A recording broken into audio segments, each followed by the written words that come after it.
General Mathematics for Grade 11 students. For today's video, we are going to discuss all about rational functions, equations, and inequalities. This module was designed to help learners gain understanding about rational functions. It is composed of two lessons. The first lesson tackles about representing real-life situations using rational functions, and the second lesson will deal about distinguishing rational function, rational equation, and rational inequality. It is assumed that the learners already grasp full understanding with functions, which was found in the previous module. After going through this module, you are expected to: number 1, represent a real-life situations using rational functions. Number 2, distinguishes rational functions, rational equations, and rational inequality.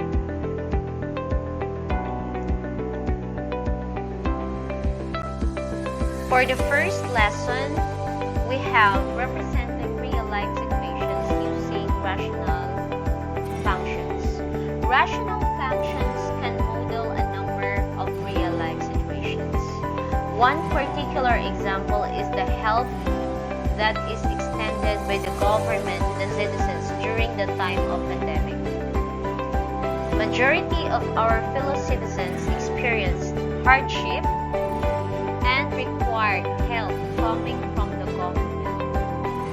As a response, they provided a particular amount to a certain percentage of the population that can be represented as rational function to determine how much either in cash or kind an individual may receive. However, it is not enough that only the government will take part to solve this crisis. Everyone can be part of the solution if we play our role properly. Real-life situations that involve rational functions is mostly seen in economics and science. However, other disciplines also incorporate this concept. If you wonder how rational function can help, you can explore this module.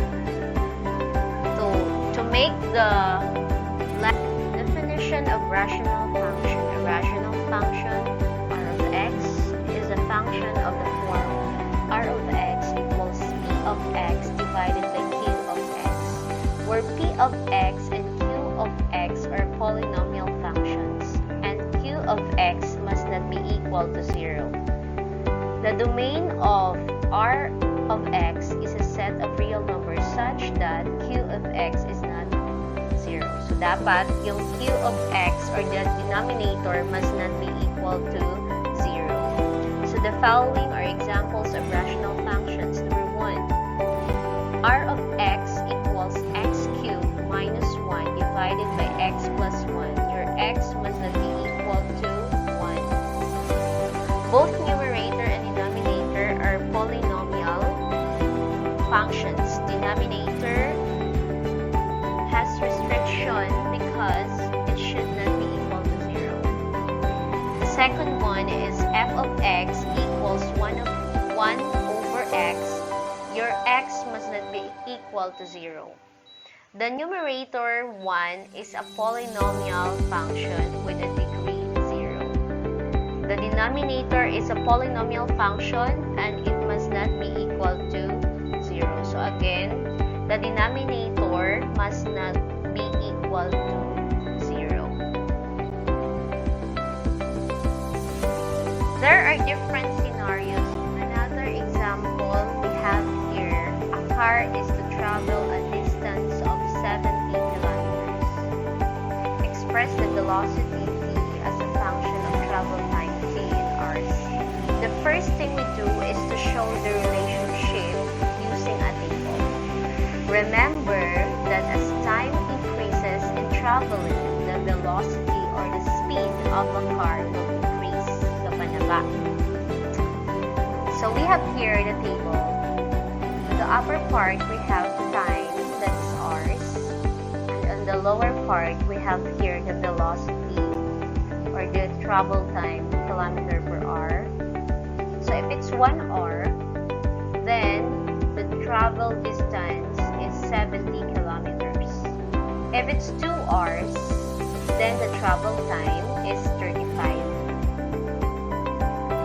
And if it's 3 hours, then the travel time is 23.33 kilometer per hour. And if it's 5 hours, then the travel time is 40. And if it's 10, then the travel time is, at the velocity is 7 kilometer per hour. So that's the function v of t equals 70 divided by t can represent t as a function of t. So your velocity depends on your time. So always remember, as the time increases, the traveling of the velocity or the speed of a car will decrease. So we just divided 70 by the number of hours travel time. So our equation for that is v of